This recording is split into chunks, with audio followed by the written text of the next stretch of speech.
向香港市民宣布，我唔會參加，不會參加下一屆行政長官嘅選舉。隨住梁振英宣布棄選，下屆特首勢必換人。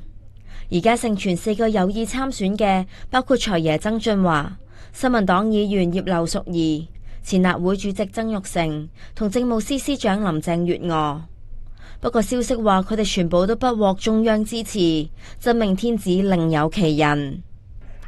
好似曾俊華同貪腐問題纏身而被控告嘅前特首曾蔭權關係密切，又被指背後獲大地產商支持，加上曾經做過末代港督彭定康嘅新聞秘書，令到中央對佢有戒心。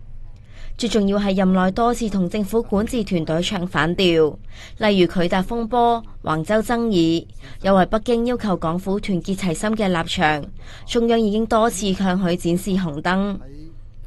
至於葉劉淑儀已經多次公開表明參選意向，並且計劃下個禮拜4正式宣布參選。但基於佢喺整體香港以至建制派內部嘅支持只屬於一般，中央唔會支持佢選特首，但有可能俾佢入閘陪跑。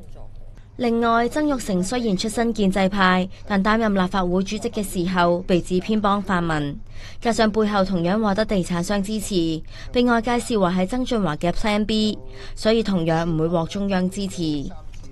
而政務司司長林鄭月娥雖然已經公開發表告別官場嘅感言，但而家梁振英放棄連任，林鄭有望翻盤再選特首。但消息話北京心目中嘅真命天子另有其人，相信嗰一段時間就會現身。ONTV 東網電視新聞台報道。